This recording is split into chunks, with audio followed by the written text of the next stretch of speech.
9:07 का वक्त हुआ चाहता है। दूसरे पड़ाव पर हम आ गए हैं। आप देख रहे हैं प्रोग्राम सलाम जे के। मैं हूं आपका मेज़बान इशफाक और हस्बे वादा प्रोग्राम को बढ़ाते हैं आगे और जल्दी जल्दी से आपके सामने रखते हैं खबरों का सफ़र और बात करते हैं मनसूबाबंदी के हवाले से, क्योंकि मनसूबाबंदी का होना बहुत ज़्यादा ज़रूरी है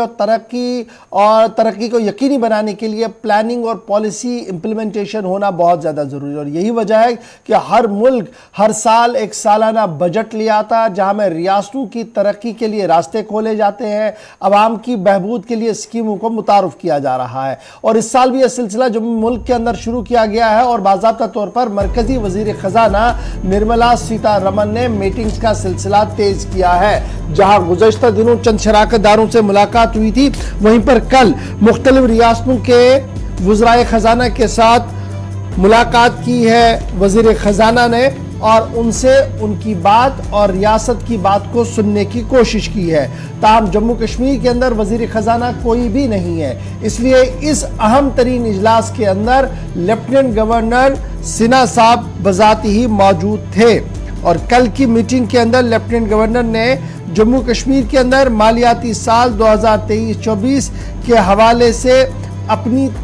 जो ज़रूरियात है और जो नई स्कीमों को मुतारफ कराना है उसका खाका मरकजी वजीर खजाना के सामने रख दिया है। इधर कल की मीटिंग के अंदर एक और अहम तरीन बात सामने आई है, वो ये कि मरकजी हुकूमत ने 208 करोड़ रुपया यूनियन टेरिटरी का जीएसटी कंपनसेशन देने का ऐलान भी कर दिया है।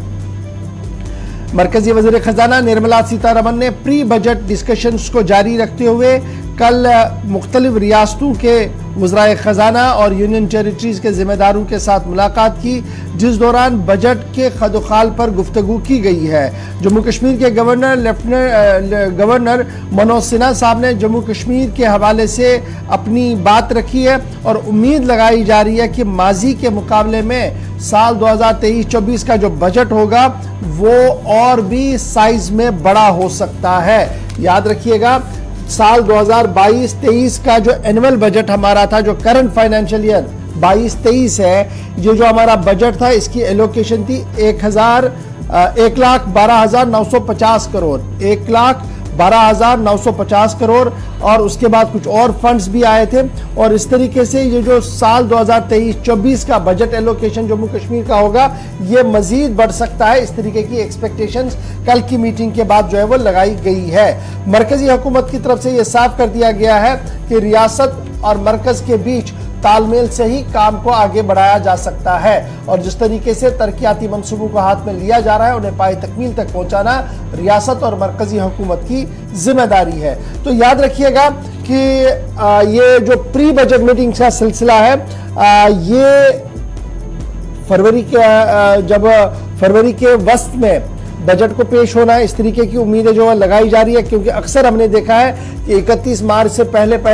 बजट सेशन को बुलाया जाता है, वहां पर बजट को रखा जा रहा है और उस सिलसिले में दिल्ली के अंदर ऑलरेडी जो है वो तैयारियां भी हो रही हैं और ये माना जा रहा है कि निर्मला सीतारमन ने भी मुख्तलिफ रियासतों के साथ सलाह मशवरा किया है। अब हमारे पास यूनियन टेरिटरी के अंदर लेजिस्लेटिव असेंबली नहीं है। लेजिस्लेटिव असेंबली यानी कानून साज असेंबली, आइन साज असेंबली हमारे पास न होने की वजह से मसला यह है कि हमारे पास वज़रा नहीं है, वज़ीर आला नहीं है और सारा मामला लेफ्टिनेंट गवर्नर साहब उनके एडवाइजर्स देख रहे हैं। और लगातार हम देख रहे हैं कि पिछले 2-3 सालों से कि जो एक प्रोसेस होता था माजी में कि सभी लोगों के साथ, स्टेक होल्डर्स के साथ, ट्रेडर्स, चैम्बर ऑफ कॉमर्स, कुछ और लोग, सिविल सोसाइटी, उनके साथ बैठ के मशावरत की जाती थी कि जनाब बजट के अंदर क्या कुछ होना चाहिए, किस तरीके से बनाया जाए। लेकिन पिछले 1-2 सालों से लगातार हम देख रहे हैं कि वो मशावरत का पार्ट जो है उसका फुकदान है और सिविल सेक्रेटरी के अंदर बैठे जो बड़े अफसर हैं वो लगातार बजट के खदुखाल को बनाकर एलजी साहब के हाथ देते हैं और वो बाद में उसकी अप्रूवल ले आकर खुद उसकी इंप्लीमेंटेशन करवाते हैं, जिससे एक खिलाफ पैदा हो रहा है सिविल सोसाइटी, ट्रेडर, चैम्बर और दीगर लोगों और सरकार के बीच में। लगभग आज भी सिलसिला वैसे ही है। जब प्रोजेक्शन लेकर लेफ्टिनेंट गवर्नर साहब गए उससे पहले जो प्री बजट मीटिंग्स चाहे वो एलजी साहब ने लेनी थी या चीफ सेक्रेटरी साहब ने लेनी थी या फाइनेंशियल कमिश्नर साहब ने लेनी थी, जहां तक मेरी इतलात है वो प्री बजट मीटिंग्स नहीं हुई है। एक तरफ से हम बजट की एलोकेशंस की बातें कर रहे हैं, 2023-24 के बजट को फ्रेम करने की बात कर रहे हैं और अभी तक भी जम्मू कश्मीर यूनियन टेरिटरी के अंदर ताजरों के साथ, सिविल सोसाइटी के साथ, आम लोगों के साथ कोई डायरेक्ट कम्युनिकेशन का चैनल नहीं खोला गया है ताकि फीडबैक लिया जाता कि बजट किस तरीके का होना चाहिए। बहरहाल मीटिंग्स का सिलसिला जारी है, अभी कुछ और वक्त है। उम्मीद करें कि यहाँ पर वो जो पिछली बार एक दो बार हुआ है कि मीटिंग्स नहीं हो पाई, यहाँ पर वो मीटिंग्स हो पाए, फीडबैक लिया जाए ताकि सरकार अवाम के एहसासात के मुताबिक बजट को बना सके। बढ़ते हैं जी आगे। अब आसिफ रशीद आपको बताएंगे, अगर आपके पास गाड़ी है तो उसकी डेडलाइन भी है, और वो डेडलाइन कल एक बार फिर तायन कर दी है मरकजी वजीर ट्रांसपोर्ट और तरक्की की जो नेशनल हाईवेज है उनकी तरफ से, और साफ कर दिया कि पूरे मुल्क के अंदर अब जब नई गाड़ी आएगी तो कितने साल तक वो सड़क पर चलेगी। बिल्कुल, ये बहुत सारे लोगों के लिए मसला या परेशानी बनने वाली है। नितिन गडकरी जो कि मरकजी वजीर हैं बराए ट्रांसपोर्ट व हाईवेज, उनका बयान सामने आया। दरअसल एक तकरीब में थे जहां पर उन्होंने अपनी स्पीच में भी इस बात को दोहराया, एक नहीं 2-3 मरतबा उन्होंने बात कही कि अब जो मरकजी सरकार के फैसले के मुताबिक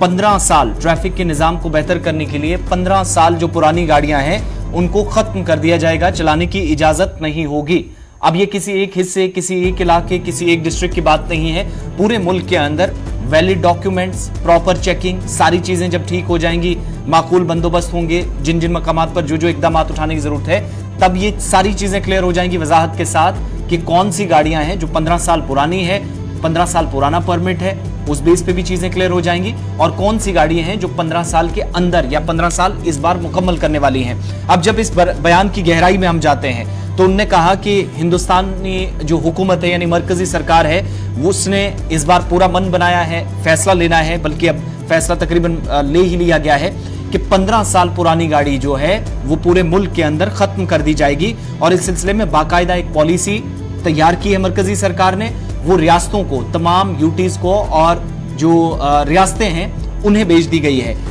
यहां पर अपने बयान में उन्होंने ये भी कहा कि जब ये पहले तो तजवीज भेजी जाती थी, लेकिन अब पॉलिसी चूंकि सरकार की है तो उसने तमाम स्टेट्स को कहा है कि आप भी इस तरीके से अपनाएं और अपनाना चाहिए, अपनाना होगा। नितिन गडकरी के इस बयान के मुताबिक कि 15 साल जिस गाड़ी के मुकम्मल हो चुके हैं, एक तो खत्म कर दी जाए, दूसरा भारत सरकार की ये पॉलिसी जब तमाम रियासतों के पास गई है तो रियासती सतह पर अपनी भी एक पॉलिसी तरतीब दी जाए और मरकज के इस फैसले पर मुशावरत करने के बाद अपनी आरा मरकज तक पहुंचाइएगा। अगर कोई सजेशन होगा वो भी तब तक जब तक 15 साल पुरानी गाड़ियों को बैन मुकम्मल तौर पर किया जाएगा या रोका जाए। पहले जितनी भी सरकार के पास फ्लीट्स है, चाहे वो स्टेट्स के पास एसआरटीसी है यानी जो रोड ट्रांसपोर्ट है स्टेट्स का, या फिर मोटर गिराज है, या और कोई किसी भी तरीके से 15 साल से पुरानी गाड़ी है, पहले उसको स्क्रैप में डाल दिया जाएगा, उसके बाद आवाम की गाड़ियों को लिया जाएगा जो 15 साल से। दरअसल पोल्यूशन लेवल को कम करना और दीगर अखराजात को कम करने के हवाले से इस तरीके के इकदाम जो वो उठाए जा रहे हैं। बढ़ते हैं जी आगे, बात जरा अब जम्मू कश्मीर की करते हैं। गाड़ी की बात तो अपनी जगह है, 15 साल से ऊपर गाड़ी आपकी है तो समझ लीजिएगा कि 2023 आते आते अब उसका टाटा बाय बाय आपको करना पड़ेगा। लेकिन खबर जरा करते हैं अब अवामी नुमाइंदों की और सरकार के उस बड़े फैसले की जिसको लेकर एक बार फिर सरकार सुर्खियों के अंदर है। लेफ्टिनेंट गवर्नर एडमिनिस्ट्रेशन ने एक बार फिर इस बात का फैसला लिया है कि माई टाउन माई प्राइड को 5 दिसंबर से पूरे यूनियन टेरिटरी के अंदर शुरू किया जाएगा। दूसरा मरहला यह होगा और जन अभियान 28 नवंबर से शुरू होगा।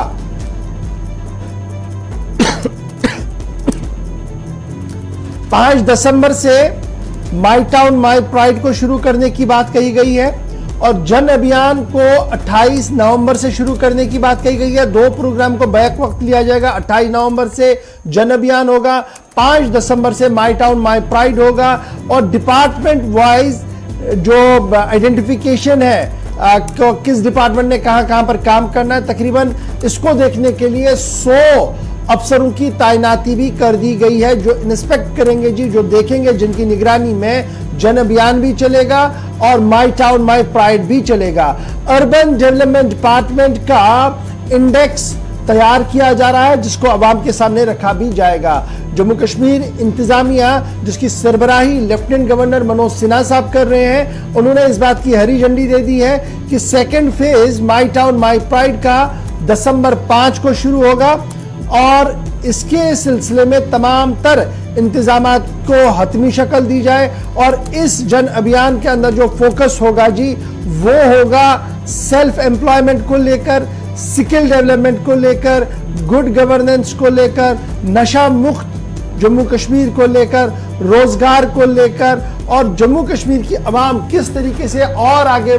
खुशहाल रह सके इस पर जो है वो गुफ्तगू होगी। और इस सिलसिले में तमाम लवाजमात को पूरा कर दिया गया है। चीफ सेक्रेटरी साहब ने जहां बैंकों का रिव्यू लिया है और दीगर अफसरों से भी गुफ्तगू की है, वहीं पर माना जा रहा है कि चीफ सेक्रेटरी आज खुद माई टाउन माई प्राइड की भी निगरानी करेंगे और जन अभियान की भी निगरानी वो करेंगे, क्योंकि इस दौरान बैंकों से भी कहा गया है कि वो मजीद लवाजमात को पूरा करें। सीधे श्रीनगर चलेंगे।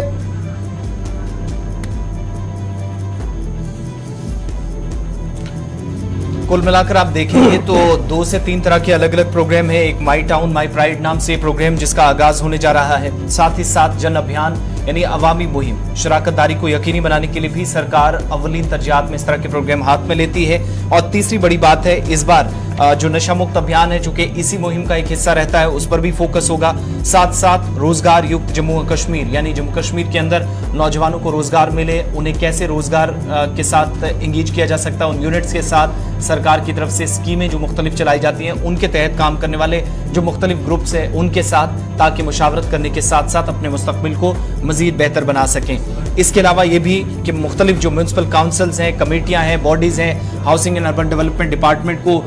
जरूरी इकदाम उठाने के लिए हिदायत जारी कर दी गई हैं। इस प्रोग्राम को कामयाब उसी तरीके से बनाने पर जोर दिया गया है जैसे गांव के अंदर बैक टू विलेज प्रोग्राम पहला, दूसरा, तीसरा और चौथा मरला इख्तिताम पजीर हुआ, उसी तर्ज पर यह प्रोग्राम होता है। लेकिन शहरी या कस्बों तक या शहरी इलाकों तक ये जो है ये प्रोग्राम सबसे ज्यादा जिस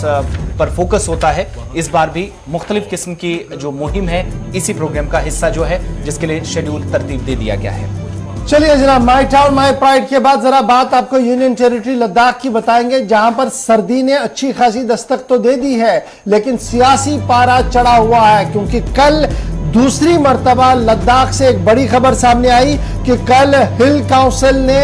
लद्दाख के लिए एक और करारदाद को मंजूर कर दिया है और उस करारदाद के अंदर भी 6 शेड्यूल की बात कही गई है और साथ साथ लद्दाख के लिए मुकम्मल स्टेटहुड की मांग कर दी गई है। पहले लद्दाख ऑटोनॉमस हिल डेवलपमेंट काउंसिल लेह के अंदर यह करारदाद सामने आई थी, जहां पर जबरदस्त बहस के बाद उसको पास कर दिया गया था और कल लद्दाख ऑटोनॉमस हिल डेवलपमेंट काउंसिल करगिल ने भी इस करारदाद को बइत्तिफाक राय पास कर दिया है कि जम्मू लद्दाख को मुकम्मल रियासत का दर्जा दिया जाए और उसके साथ साथ 6 शेड्यूल के तहत जो कानून है, जो कानून सबके लिए गवर्न हो रहा है, उसके तहत लद्दाख को जो खुसूसी मुराद मिलने चाहिए जी वो मिलने चाहिए। ताहम जब ये करारदाद पेश हो रही थी और तकरीर इस पर हो रही थी तो हिल काउंसिल के सेक्रेटरीट से भारतीय जनता पार्टी ने वॉकआउट कर दिया। उन्होंने कहा कि वो मुकम्मल तौर पर रियासत का दर्जा बहाल करने के हक में नहीं है। यूनियन टेरिटरी का ख्वाब बहुत पहले देखा गया था जिसको शर्मंदे ताबीर कर दिया गया है, तो क्या फायदा है दोबारा रियासत बनाने का। यहाँ पर ऑलरेडी जिस शिद्दत के साथ काम को लिया जा रहा है, जिस तरीके से कामों को किया जा रहा है, उसमें इस तरीके की करारदादों की कोई गुंजाइश नहीं है। ताहम पिछले 2 महीनों के दौरान ये दूसरी बार करारदाद रखी गई है, पहले हिल काउंसिल लेह के अंदर और कल करगिल के अंदर ये करारदाद जो है वो रखी गई है। और इस करारदाद को लेकर जब आप देखेंगे ये रेजोल्यूशन मूव किया गया था इंजीनियर फुनसुक ताशी साहब की तरफ से, सेकंड किया गया था अब्बास रिजवी साहब की तरफ से और उसके बाद वहां पर काउंसिलर ने अपनी अपनी बात रखी और तकरीरें की और फाइनली इसमें वोटिंग के बाद इस करारदाद को पास किया गया। रेजोल्यूशन नेशनल कॉन्फ्रेंस कांग्रेस की तरफ से, चूंकि वहां पर ये दोनों बड़े at the helm of affairs है करगिल डेवलपमेंट काउंसिल के अंदर, इनकी तरफ से किया गया और बीजेपी ने वहां से वॉकआउट किया था जब इस करारदाद को लाया जा रहा था। तो कुल मिलाकर सियासत काफी ज्यादा गर्म है और ये भी खबर लद्दाख से इस वक्त आ रही है कि अपेक्स और जो केडीए है यानी करगिल के अंदर करगिल डेमोक्रेटिक अलायंस और अपेक्स जो वहाँ पर यूनाइटेड फ्रंट है सभी सियासी और मजहबी जमातों का लेह के अंदर, उनके बीच एक बार फिर सलाह मशवरा हो रहा है और सलाह मशवरे के बाद एक और हिकमत अमली को अडॉप्ट किया जाएगा। फिलहाल जो कुछ हो रहा है ये सलाह मशवरे से ही हो रहा है, करारदादें आ रही है। अब मजीद इस प्रोसेस को मोमेंटम दिया जाए और मरकजी हुकूमत पर दबाव बनाया जाए, इस सिलसिले में हिकमत अमली को तरतीब दिया जा रहा है। और खबर यह है कि बहुत जल्द दोनों ग्रुप जो है वो एक बार फिर बैठेंगे और एक जामिया हिकमत अमली को तरतीब देकर अब आपके सामने रखेंगे। जी बिल्कुल, इस मीटिंग के बाद प्रेस कॉन्फ्रेंस भी की गई LAHDC करगिल के जिम्मेदारान की तरफ से, एक अहम हिस्सा जिसमें चंद एजेंडे में जो 4 निकात थे वो सरकार के सामने रखने की बात कही गई। प्रेस कॉन्फ्रेंस का वो हिस्सा आप तक पहुंचा था कॉन्फ्रेंस हॉल में, और उसके बाद मीटिंग कंक्लूड करने के बाद हमने 4 पॉइंट रेजोल्यूशन यहाँ पे पास किया है, जिनमें हमारे ऑनरेबल काउंसलर्स 23 लोगों ने सिग्नेचर करके हैंड रेस करके इस रेजोल्यूशन को पास किया। और रेजोल्यूशन लाने की ज़रूरत क्या था वो आप सभी लोगों को मालूम है कि post union territory of Ladakh में इस वक्त काफ़ी मुश्किलात से लोग को वो हो रहे हैं, 2-4 हो रहे हैं। खासकर उसके बाद लेह में एपेक्स बॉडी और करगिल में KDA बनाने की ये नौबत आई। लद्दाखियों की इस ख्वाहिशत को आगे रखने के लिए हिल काउंसिल करगिल के सारे ऑनरेबल काउंसलर्स ने ये सोचा कि हमें लद्दाख को 6 शेड्यूल के दायरे में ला के हमारे जितने भी प्रोटेक्शन है उनको इंश्योर किया जाए, जिसमें लैंड प्रोटेक्शन है, कल्चर प्रोटेक्शन है, जॉब प्रोटेक्शन है, और साथ साथ में खासकर हिंदुस्तान के बाकी जगहों पे, खासकर आसाम जैसे बॉर्डरलैंड एरिया में ट्राइबल एथनिक ग्रुप को प्रोटेक्ट करने के लिए, उनको अपने हिसाब से अपने माहौल में, अपने एनवायरनमेंट में ग्रोथ करने के लिए गवर्नमेंट ऑफ इंडिया के कॉन्स्टिट्यूशन में एक प्रोविजन है जिसको 6 शेड्यूल बोला जाते हैं। आजकल लोगों ने एक नोशन लगाया है कि सेफ गार्ड बोल के, लेकिन सेफ गार्ड में जितने जो भी पॉइंट वो लोग डिमांड कर रहे हैं वो इसी 6 शेड्यूल में कवर अप होते हैं। और 6 शेड्यूल में उसके अलावा भी बहुत सारे प्रोविजन है, जिसमें एक पैरा मैं पढ़ के आपको सुनाता हूँ कि पैरा 3C में हमारे ऑनरेबल गवर्नर साहब को, या in the case of Ladakh honourable lieutenant governor साहब को, या लद्दाख में ही न्यू डिस्ट्रिक्ट क्रिएट करने का वो प्रोविजन इसमें है। ऑटोनोमस डिस्ट्रिक्ट काउंसिल्स क्रिएट करने का वो प्रोविजन इसमें है। तो उन चीज़ों को मद्देनजर रखते हुए हमारे LHDC कारगिल के काउंसिल ने आज 6 शेड्यूल को एक रेजोल्यूशन की शेप में यहाँ पे थम्पिंग मेजोरिटी से पास किया। साथ साथ में लद्दाख यूनियन टेरिटरी बनने के बाद हमारे यहाँ पे एक यूनियन टेरिटरी के एडमिनिस्ट्रेशन से, दूसरा LHDC से है, तीसरा पंचायती राज है। इन तीनों के बीच में क्या कोऑर्डिनेशन है, क्या बिजनेस रूल्स है, किसका क्या प्रोटोकॉल है, वो अभी तक ब्लैक एंड व्हाइट के शेप में नहीं आया, जिसकी वजह से लद्दाख के एडमिनिस्ट्रेशन को चलाने में बहुत सारे दिक्कतें आ रहे हैं। मरकज के ज़ेर-इंतज़ाम लद्दाख में जो कि मंजूर कर ली गई है, और बइत्तफ़ाक़ राय ये हुआ है क्योंकि बहुत सारे काउंसलर्स थे, चंद एक जिनने वॉकआउट किया जो BJP से थे, बाकी ज़्यादा से ज़्यादा लोग जो 24 यानी 2 दर्जन के करीब ऐसे लोग थे जिनने इसकी मुकम्मल हिमायत की और मरकज़ तक अपनी बात पहुंचाने की कोशिश हुई। अब ज़रा बात पेंशनर्स के हवाले से भी, दरअसल पेंशनर्स के लिए अपडेट है। कुछ दिन पहले हमने आपको कहा था कि जो कागजात हैं या लवाजमात पूरी करनी है पेंशनर्स को सोशल वेलफेयर डिपार्टमेंट के अंदर, तो उसकी तारीख जो है वो करीब करीब आ रही थी। बहुत सारे लोगों ने शिकायत की थी कि मुख्तलिफ हिस्सों के अंदर उन्हें परेशानी भी है। तारीख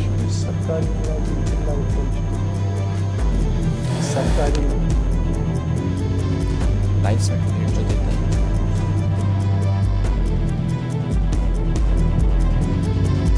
सरकार ने पेंशनर्स और जो फैमिली पेंशनर्स थे उनकी तरफ से जो लाइफ सर्टिफिकेट जमा कराना था उस तारीख में तौसी करने का फैसला किया है, बल्कि तारीख में तौसी हो चुकी है। और एक सर्कुलर सरकार की तरफ से जारी किया गया है जम्मू कश्मीर के अंदर, जिसमें कवायद के मुताबिक कहा गया है कि ट्रेजरीज और बैंकों के जरिए जो पेंशन करने वाले, हासिल करने वाले जो पेंशनर्स हैं और जो फैमिली पेंशनर्स हैं, एक तो ये कहा गया कि एक बार इन्हें चूंकि लाइफ सर्टिफिकेट पेश करनी थी या एक बार इन्हें जरूरत होती है वो पेश करनी होती है। और सर्कुलर के मुताबिक महकमा खजाना, ये जो फाइनेंस डिपार्टमेंट है, उसके नोटिस में आया है कि पेंशनर्स और जो फैमिली पेंशनर्स है उनकी एक बड़ी तादाद ने अभी तक अपनी लाइफ सर्टिफिकेट जमा नहीं कराई है। मुख्तलिफ इस सिलसिले में पहले भी नोटिस जारी हुए हैं, लेकिन इसके नतीजे में नवंबर 2022 और इसके बाद पेंशन बैंकों और ट्रेजरी से अदा नहीं की जा सकती। ये सरकार ने क्लियर किया है तब तक जब तक ये लाइफ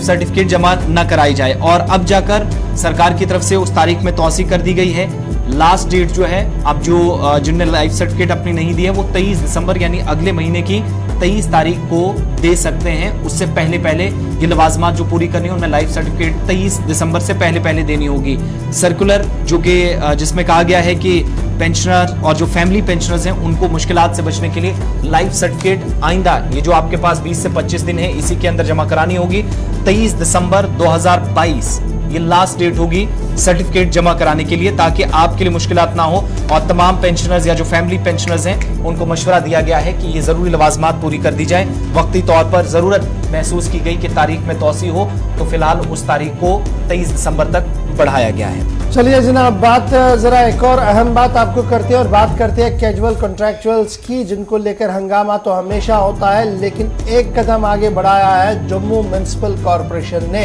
और जम्मू म्युनिसिपल कॉरपोरेशन ने उन लोगों के लिए राहत का दरवाजा खोल दिया है जो पिछले कई सालों से वहां पर सरापा एहतिजाज थे और अपनी मुतालबात को लेकर कई बार सड़क पर भी आए थे। जम्मू म्युनिसिपल कॉरपोरेशन से इस वक्त की अहम और बड़ी खबर कि कमोबेश 600 कैजुअल वर्करों को रेगुलराइज किया जाएगा। जम्मू म्युनिसिपल कॉरपोरेशन के अंदर कम से कम 600 कैजुअल मुलाजमीन की मुलाजमतों को मुस्तकिल किया जाएगा। इस बात का खुलासा जम्मू म्युनिसिपल कॉरपोरेशन के मेयर की तरफ से कल इंतहाई अहम प्रेस कॉन्फ्रेंस के अंदर किया गया है। और ये पहला मौका होगा जब आर्जी मुलाजमीन की मुलाजमतों को पूरा किया जाएगा। जम्मू म्युनिसिपल कॉरपोरेशन के अंदर दावा पेश किया गया है और इस पूरे मामले को लेकर सिर्फ प्रेस कॉन्फ्रेंस और बयान तक ही महदूद नहीं है, बल्कि नोटिफिकेशन भी जम्मू म्युनिसिपल कॉरपोरेशन की तरफ से जारी कर दी गई है। लॉन्ग पेंडिंग डिमांड जो कैजुअल एम्प्लॉयज की थी जम्मू म्युनिसिपल कॉरपोरेशन के अंदर, उसे पूरा करने का वादा निभाया जा रहा है। और इस सिलसिले में बाज़ाब्ता तौर पर जो क्लास 10 है Jammu municipal corporation service regularisation 2014 का कानून जो है उसको ध्यान में रखते हुए नोटिफिकेशन जारी करते हुए ये साफ कर दिया गया है कि कम से कम 600 मुलाजमीन का इसका बराह रास्त फायदा होगा इस कानून के तहत जो हम ले रहे हैं। और 600 एम्प्लॉयज अब रेगुलराइज होंगे जम्मू म्युनिसिपल कॉरपोरेशन में। और इस सिलसिले में बाज़ाब्ता तौर पर एम्प्लॉयज जो वहाँ पर है, चाहे वो सफाई कर्मचारी है या दीगर लोग हैं, उन्हें किस तरीके से मुस्तकिल किया जाएगा इस कानून का हवाला लिया गया। और पहले मरहले पर 600 लोगों को नौकरियां फराहम की जाएंगी, मुस्तकिल नौकरियां दी जाएंगी। और इस सिलसिले में बाज़ाब्ता तौर पर बाबा शहर जम्मू म्युनिसिपल कॉरपोरेशन जो है उन्होंने बाज़ाब्ता तौर पर इस बात का ऐलान कर दिया है और कहा गया है कि आने वाले चंद दिनों के अंदर एक बड़ा हिस्टोरिकल फैसला ये है जिस पर अमल दरामद शुरू होगा। चलिए अब आगे बढ़ते हैं। बात जरा तरक्याती मंसूबों के हवाले से हो रही थी, तो एक और अपडेट जो उस टनल के हवाले से जो बहुत सारी मुश्किलात दूर कर सकते हैं अगर वक्त पर मुकम्मल हो जाए, जेड मोड टनल जिस पर इस वक्त काम जारी है। और वक्तन फक्तन इस पर, हालांकि हमने पहले भी देखा कि कुछ डेडलाइंस कंप्लीट भी हुई, डेडलाइंस पर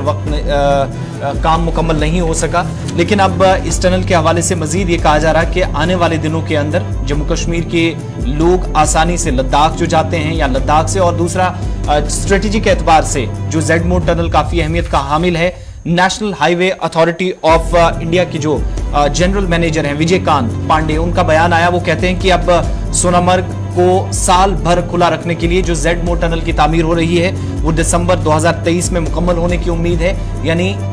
तय डेडलाइन जो है वो उम्मीद ये की जा रही थी कि शायद मार्च अप्रैल मई के आसपास पूरा काम मुकम्मल करके अगस्त सितंबर तक आप देखेंगे कि पासिंग थ्रू भी कर दिया जाएगा, यहाँ से गाड़ियों को चलने की भी शायद इजाज़त हो, ट्रायल्स वगैरह सारी चीज़ें कंप्लीट हो जाएं। लेकिन उन्होंने कहा कि इसके तामीर का काम इस वक्त हाथ में है, बहुत सारा काम अभी पेंडिंग है और दिसंबर 2023 का मतलब हुआ कि एक साल मजीद इंतजार करना होगा इस टनल को कंप्लीट करने के लिए। तकरीबन 6.5 किलोमीटर इसकी लंबाई है और जेड मोड टनल अगर ये काम मुकम्मल होता है जिस पर काम शद्दोमत से जारी है 2023 दिसंबर तक मुकम्मल होता है तो सोनामर्ग वालों के लिए आसानी, तिजारत पेशा अफराद के लिए आसानी, या फिर वो लोग जो लद्दाख जाते हैं और ज़रूरी सप्लाईज का जो बार बार रुकना होता, फिर हेलीकॉप्टर सर्विसेज का खुद national highway authority of India मानती है कि वो तमाम मुश्किलें हल हो जाएंगी या दूसरी किसी चीज़ का सहारा या ज़रूरत नहीं पड़ेगी अगर यहाँ से एक बार इस पर काम मुकम्मल आज के वक्त में हो जाता है। लेकिन सयाह भी जो है, कहा जाता है कि सोनामर्ग या इसके आसपास जो खूबसूरत मनाजिर हैं उससे भी लुत्फानंदोज हो सकेंगे और बासानी वो यहाँ पहुँच सकते हैं। कितनी ही बर्फ हो, माइनस टेम्परेचर हो, बर्फबारी या शदीद बारिशों में भी आसानी से इस रास्ते से पहुँच सकते हैं। लेकिन फिलहाल 10 से 11 महीने और इंतजार करना होगा, as per new statement national highway authority of India. चलिए जनाब, थोड़ा सा इंतजार तो करेंगे आप, क्योंकि अथॉरिटी काम कर रही है और उम्मीद लगाई जा रही है कि शहर पर ये टनल बनने से मजीद राहत मिलेगी। राहत का काम एक और भी हो रहा है, और ये राहत का काम जम्मू कश्मीर के किश्तवाड़ के जिले से वाबस्ता लोगों के लिए हो रहा है, क्योंकि सरकार ने जीआई टैगिंग करने का फैसला ले लिया है। और किस चीज पर जीआई टैगिंग होगी ये इंतहाई अहम है, क्योंकि वो चीज पूरी दुनिया के अंदर इस वक्त सुर्खियों के अंदर बनी हुई है। नीलम का पत्थर जो वहां से निकाला जाता है, अब जम्मू कश्मीर इंतजामिया ने नीलम के पत्थर को जो किश्तवाड़ से निकाला जाएगा उसको लेकर जीआई टैगिंग करने का फैसला ले लिया है, ताकि इंटरनेशनल मार्केट में जिस तरीके से वो जा रहा है उससे जम्मू कश्मीर की पहचान को और ज्यादा मजबूत मिले, और जम्मू कश्मीर के नीलम के पत्थर को लेकर कोई फर्जी पत्थर ना भेजे, ग्राहकों को तंग ना करे। इस सिलसिले में भी ये जीआई टैगिंग जो है वो इंतहाई अहम मानी जा रही है। पाडर माइनिंग के अंदर पिछले कई सालों से ये नीलम का पत्थर निकाला जा रहा है, और कई बार हमने ये खबर भी आपको बताई कि हजारों करोड़ डॉलर्स में इंटरनेशनल मार्केट के अंदर वो बेचा गया, और जो नीलामियां लगती है वहां पर उन्हें बेचा भी गया। और इस बार अब हुकूमत की सतह पर यह फैसला लिया गया है कि बाज़ाब्ता तौर पर एक चेक एंड बैलेंस होगा, और चेक एंड बैलेंस के तहत ही अब जीआई टैगिंग का सिलसिला भी आगे बढ़ाया जाएगा। और पिछले साल हुकूमत की तरफ से ये भी कहा गया था कि वो साइंसी सर्वे करेगी, लेकिन इस बार आप देखेंगे तो दिल्ली के अंदर एक बैनुल-अक़वामी मेला हो रहा है, इंटरनेशनल जो फन फेयर हो रहा है, बल्कि एक मेला यहाँ पर लगा हुआ है, उसमें भी ये जो नीलम है जम्मू कश्मीर से वो तवज्जो का मरकज बना है। बाहर से जो लोग आ रहे हैं वो इसको काफी ज्यादा कैमरों में इसकी तस्वीरें न सिर्फ कैप्चर की जा रही हैं, बल्कि बहुत सारे साइंसदान ये पूछते हुए नजर आए कि आखिर कौन सा इलाका है जहां से इतनी कीमती चीज बनती है, लेकिन हमें यहां पता नहीं है, अगर हम दिल्ली जैसे बड़े शहर के अंदर नीलम को देखने या इसके बारे में जानने आए हैं। अजय शान हमारे साथ किश्तवाड़ से हैं। किश्तवाड़ की बात करना इसलिए जरूरी है क्योंकि पाडर या गुलाबगढ़ के इन दूर दराज इलाकों के अंदर भी माजी में काफी काम हुआ है, और जब नीलम को दुनिया भर के अंदर मुतारिफ कराने की बात हुई थी या हिंदुस्तान से इंटरनेशनल मार्केट तक नीलम गया, तो सबसे बड़ी बात यह थी कि किश्तवाड़ सुर्खियों में था। लेकिन काम कितना आज के वक्त में होता है ये देखना भी जरूरी है, ये जानने की कोशिश करेंगे। अजय ये बताइएगा, आज तो हम दारुल हुकूमत दिल्ली के अंदर देख रहे हैं कि नीलम जो है काफी चमक रहा है, और एक तरह से ये कहा जाए कि जगमगाते नीलम ने बहुत सारे लोगों को अपनी तरफ अट्रैक्ट किया है दिल्ली के इस मेले में। मगर जो इसकी असल पहचान है किश्तवाड़ से जुड़ी हुई है, इसका बैकग्राउंड जो है वो किश्तवाड़ से जुड़ा हुआ है। पिछले साल हुकूमत ने यह भी कहा कि एक साइंसी सर्वे किया जाएगा और यह पता लगाने की कोशिश होगी कि किन किन एरियाज के अंदर जहां ऑलरेडी नीलम निकाला जाता था उनके आसपास और भी शनाख्त नए स्पॉट्स की हो सकती है। क्या एक्सरसाइज हुई, कोई इसमें कोशिश हुई, आज के वक्त में क्या फर्दर इसमें कोई प्रोसेस है, क्या स्टेटस है? जी यहाँ से देखिए, आज बेशक नीलम की बात ज्यादा दिल्ली में देखने को मिल रही है, लेकिन जो हिस्ट्री में अगर हम जाए तो जब पिछली स्टेट थी तो तब भी जो यहाँ का खजाना का स्टेट था तो उसमें नीलम का एक अहम रोल था। रेवेन्यू नीलम का आता था, उसकी सरकार का काम चलता था। लेकिन जो कन्वेंशनल मेथड से उसकी माइनिंग की जाती थी उसमें उतना आउटपुट नहीं निकला, जिसके बाद एक ग्लोबल टेंडर भी निकाला गया था करीब 10 साल पहले, और करीब 7 कंपनी ने उसमें किया था अप्लाई, लेकिन वो बात आगे नहीं बढ़ी है। जो भी नीलम आज बाहर आई है वो जो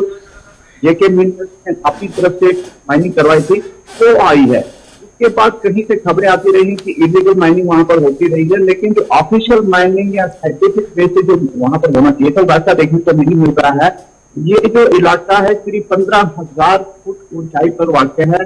काफी दूर का इलाका है। पचेल के बाद आप सिंचाम के बाद ऊपर पहाड़ी पर ये माइनिंग, लेकिन वहां पर पहुंचा एक साफ है। अगर सरकार चाहे तो बड़ा प्रोजेक्ट वहां पर शुरू किया जा सकता है, क्योंकि जो सब एक जो इंडस्ट्रियल मिनिस्टर थे उनसे हमारी बात हुई थी तो उन्होंने कहा था कि एक डीपीआर बनाई गई है, पूरे एरिया का जो इकोनॉमिकल सिचुएशन बदल जाएगी, डेवलपमेंट होगी, और करीब 7 से 8,000 करोड़ की जो बताया जा रहा है कि खजाना है नीलम का इन पहाड़ों में, तो उसको एक्सप्लॉइट किया जाएगा। लेकिन अभी तक सरकार की तरफ से ऐसा कुछ नहीं किया गया है। जो जेके मिनरल्स के पास पुराना स्टॉक है वही पब्लिक के सामने आ रहा है, नई चीजें कोई देखने को नहीं मिल रही हैं। क्या वजह है अब ये सरकार जाने, लेकिन फिलहाल जो आज की डेट में चीजें जो की त्यों पड़ी हुई हैं। जी आसिफ, बहुत शुक्रिया जी हमारे साथ अजय शान ज्वाइन करने के लिए। फिलहाल यहाँ पर छोटा सा ब्रेक होगा, ब्रेक के उस पार मौसम के मिजाज से भी आपको जम्मू कश्मीर से बाखबर करेंगे और आपको बताएंगे NHM मुलाजमीन के लिए भर्ती का अमल शुरू हो रहा है और इस सिलसिले में हुकूमती सतह पर कमेटी तश्कील दे दी गई है, उस पर भी गुफ्तगू करेंगे। और साथ साथ आपको बताएंगे कि इस साल जो रिपब्लिक डे परेड होना है उस पर मेहमान खुसूसी कौन होंगे, तीनों खबरें बताएंगे आपको। आपकी फ़ोन कॉल्स को भी शामिल प्रोग्राम करेंगे, लेकिन वक्त छोटे से ब्रेक का, ब्रेक के फौरन बाद हाजिर होते हैं।